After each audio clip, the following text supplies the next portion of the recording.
Ang iyong salita'y tapat at totoo, hindi sinilang ng lupa ni hinubog ng tao.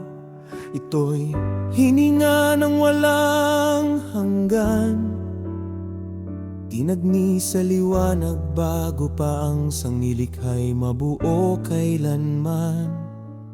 Nang ikaw ay magsalita, ang kawalan ay umurong, ang dilim ay napahiya, at ang liwanag ay tumindig. Sa isang utos, ang kalangitan ay naunat, at ang lupa ay tumugon sa iyong tinig na makapangyarihan. Ang mga bituin ay bilang sa iyong salita, walang isang naliligaw sa iyong kaayusan. Ang dagat ay may hangganang iyong itinagda, at ang hangin ay sumusunod sa iyong kalooban.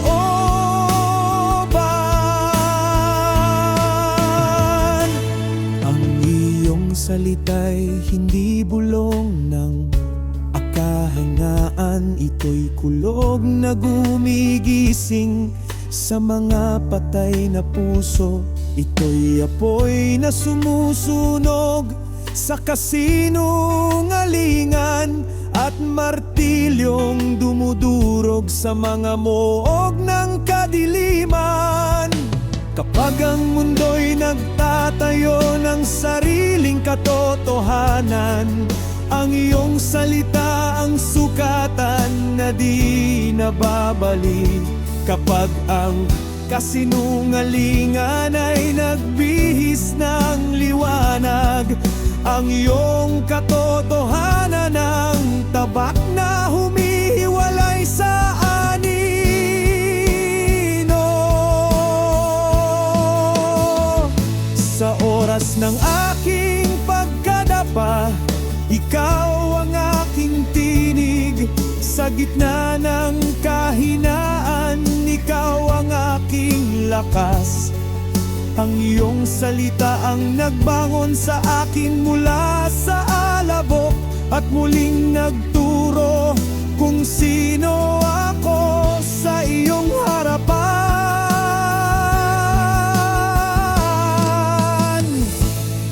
Hindi ako naanakot sa sigaw ng mga bansa, nisayabang ang mga kaharian ng lupa, sapagkat ang iyong pangako'y mas matatag kaysa sa mga trono na itinayo ng tao. Ang mga hari dumaan at naglaho, ang mga imperyo'y naging aboa, alaala. Ngunit ang iyong salita'y hindi nagbago, ito'y nakaukit sa bato ng kawalang hanggan. Ang iyong kautusan ay ilaw sa aking mga yapak, hindi pabigat kundi daan ng buhay.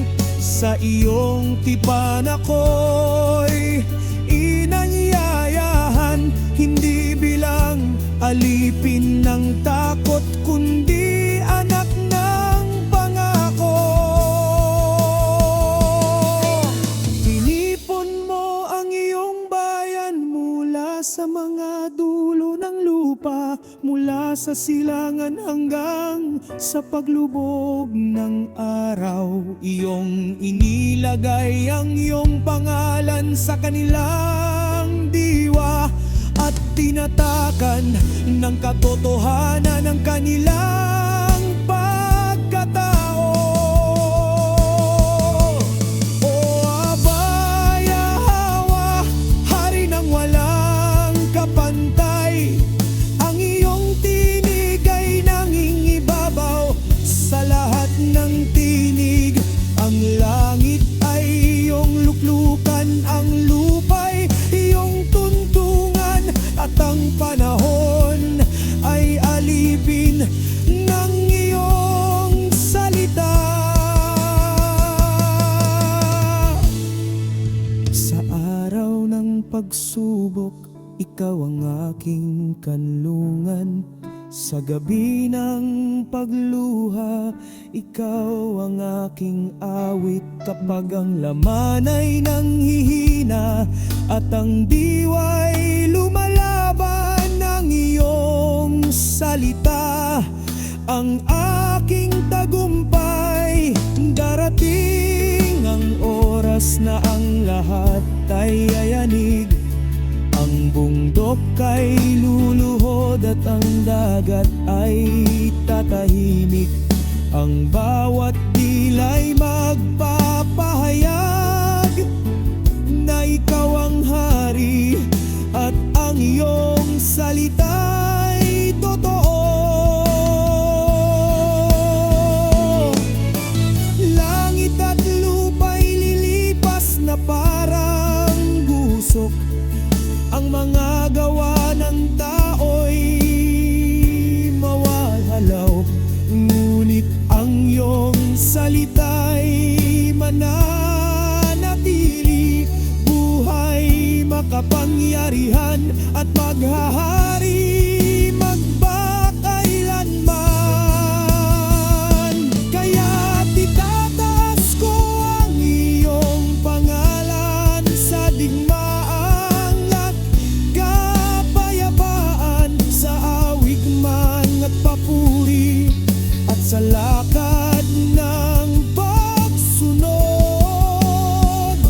Sapagkat ang aking buhay ay nakasandig sa isang katotohanan.